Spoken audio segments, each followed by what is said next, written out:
So now we're going to be introduced to what we call an inverse matrix. But before we get there, we need to talk about our identity matrix again. And the identity matrix, which we'll call I, only occurs for square matrices. We call any square matrix of order n and n by n. And in identity, we have ones along the diagonals and zeros everywhere else.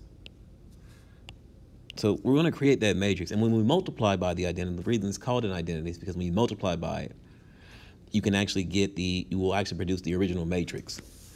So if we look here, we multiply, and look what we're going to do. We're going to multiply the exact same matrix, but the identity says this. If I multiply on the left side, or if I multiply on the right side, I get the exact same matrix. So we say A times I is equal to I times A. And they're called the identity. So when we do this, we'll take and do our multiplication again. So when we multiply, remember, we're going to go a row by a column. So when I do this, I get 1 times 3 is 3. 0 times 0 is 0. 0 times 1 is 0. First element. A row by a column. 1 times negative 2, negative 2.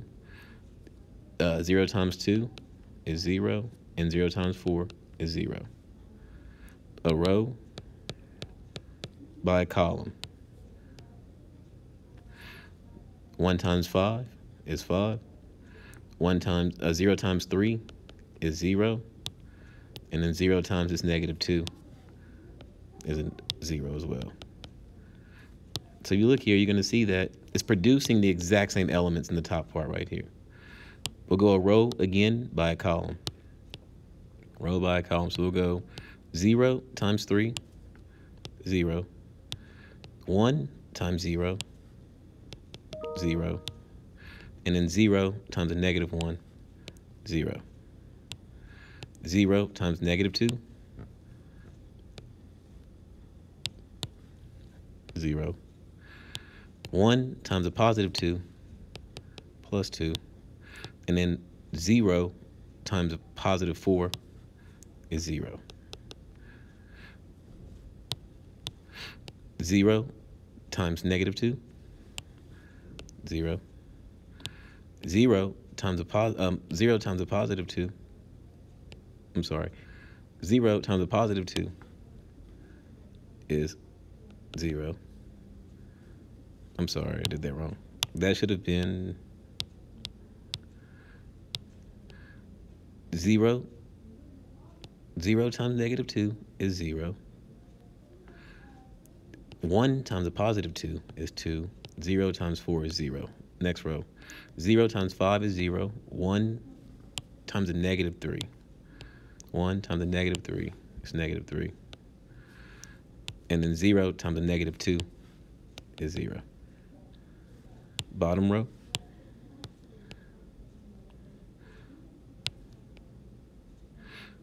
0 times 3, 0. 0 times 0, 0. And 0 times 1. 1 times negative 1, negative 1. 0 times negative 2, 0. 0 times a positive 2, 0.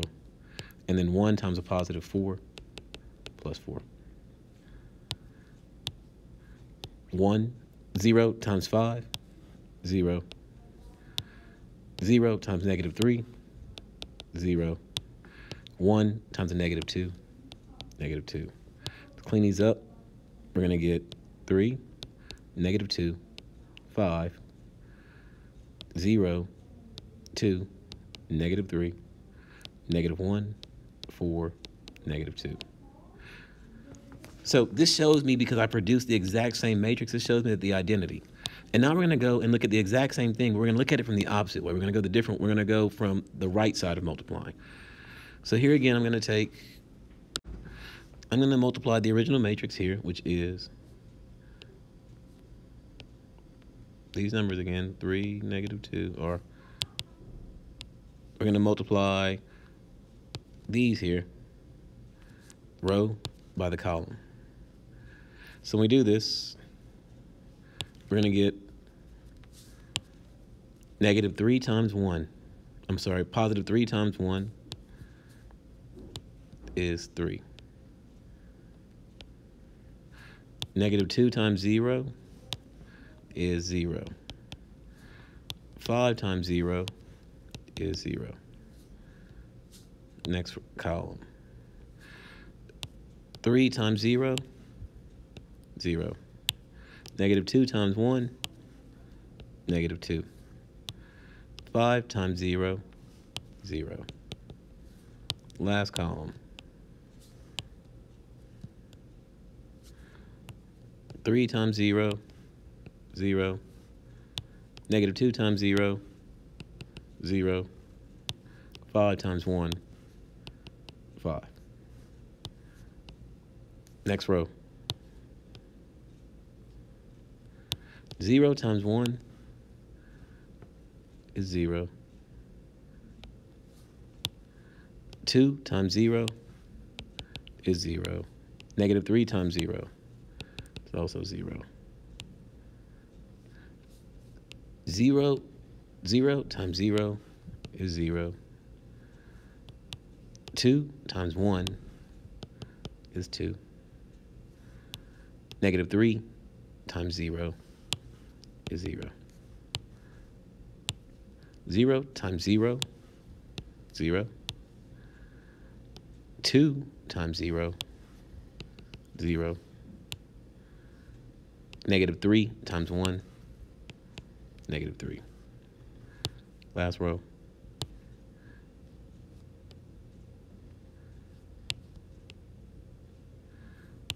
Negative 1 times